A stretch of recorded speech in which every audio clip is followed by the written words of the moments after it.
Khi những cơn mưa mùa hạ trút xuống là lúc những ngọn rau rút ngoi lên mơn mởn. Mùa nóng, trên mâm cơm gia đình có bát canh cua rau rút nấu với khoai sọ giống như được bát canh thuốc, vừa thơm ngon vừa bổ dưỡng. Bạn đang nghe giọng đọc phát hành bởi Trung tâm Không gian mạng Viettel. Giọng đọc cung cấp bởi Trung tâm Không gian mạng Viettel. Khi còn bé mình rất khoái canh cua khoai sọ rau rút, không chỉ bởi vị ngon ngọt đậm đà của nó mà còn bởi mẹ rất vui vẻ khi mình mặc cả đổi một bát cơm lấy một bát canh. Trẻ con Khánh ăn cứ cơm là ngậm lúng búng mãi mới chịu nuốt, nhưng có canh cua khoai sọ rau rút thì ăn thum thút. Giọng đọc được nghiên cứu và phát triển bởi các kỹ sư Trung tâm Không gian mạng Viettel. Là thế, vì thế, cứ mùa hè đến, rảnh rỗi là mình lại nấu món này cho cả nhà. Bây giờ mình xin chia sẻ cách nấu với mọi người nhé. Để nấu món canh này cho một gia đình nhỏ, như nhà mình chẳng hạn, 4 người lớn và 2 trẻ con, cần những nguyên liệu sau. Cua đồng 500g, khoai sọ 500 đến 600g hoặc 10 củ, một mớ rau rút khoảng 4 cọng, hành khô 2 củ. Dịch vụ tổng hợp tiếng nói cung cấp bởi Trung tâm Không gian mạng Viettel. Chuẩn bị nguyên liệu cho món canh cua khoai sọ rau rút. Cua đồng rửa sạch, xé mai bỏ yếm để ráo. Bản quyền của Trung tâm Không gian mạng Viettel. Khêu gạch cua ra bát để riêng. Cua đem giã lọc lấy nước. Kinh nghiệm của mình là giã lần một, lọc xong lại đem giã lại và lọc thêm lần nữa.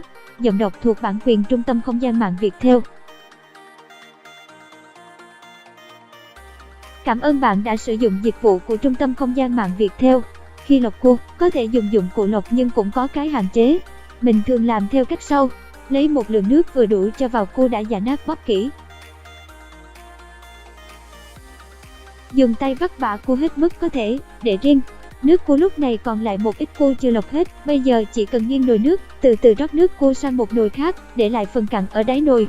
Cảm ơn bạn đã tin tưởng sử dụng dịch vụ tổng hợp tiếng nói của Trung tâm Không gian mạng Viettel. Giọng đọc được nghiên cứu và phát triển bởi các kỹ sư Trung tâm Không gian mạng Viettel. Bã cua giã lại lần thứ hai, tiếp tục cho vào nồi lượt qua nước, vớt và vắt bã theo cách trước đó. Dịch vụ tổng hợp tiếng nói được phát triển bởi Trung tâm Không gian mạng Viettel. Nước lọc lần 2 dồn với lần 1, khoáng đều chờ lắng xuống lại chắc sang nồi mới, bỏ đi vỏ cua vụn ở đáy nồi.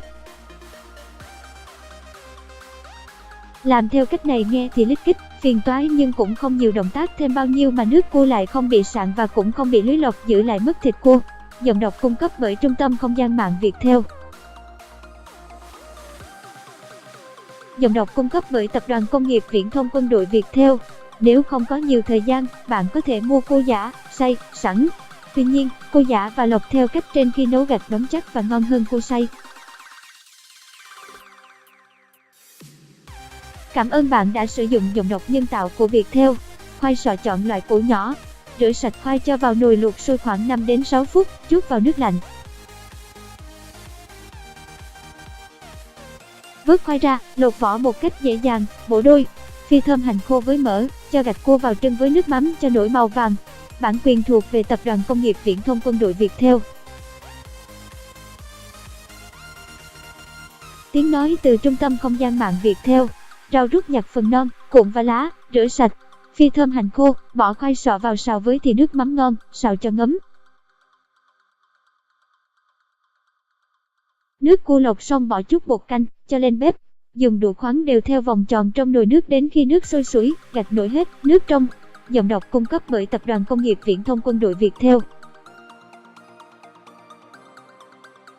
Bản quyền thuộc về Tập đoàn Công nghiệp Viễn thông Quân đội Viettel. Vớt gạch cua ra bát, chát hết nước để gạch không vỡ nát. Tiếp theo cho khoai sọ vào nồi đun tiếp đến khi khoai chín, vì đã luộc nên khoai chín rất nhanh. Nêm gia vị cho vừa miệng. Cho rau rút và gạch cua đã trưng vào sôi lại khoảng 2 phút thì bắt nồi canh ra.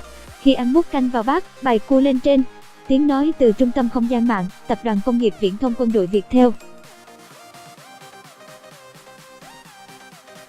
Món canh cua khoai sọ rau rút ngon ngọt vị cua, thơm mùi rau rút, mùi vị khoai sọ, ăn no không thấy ngán.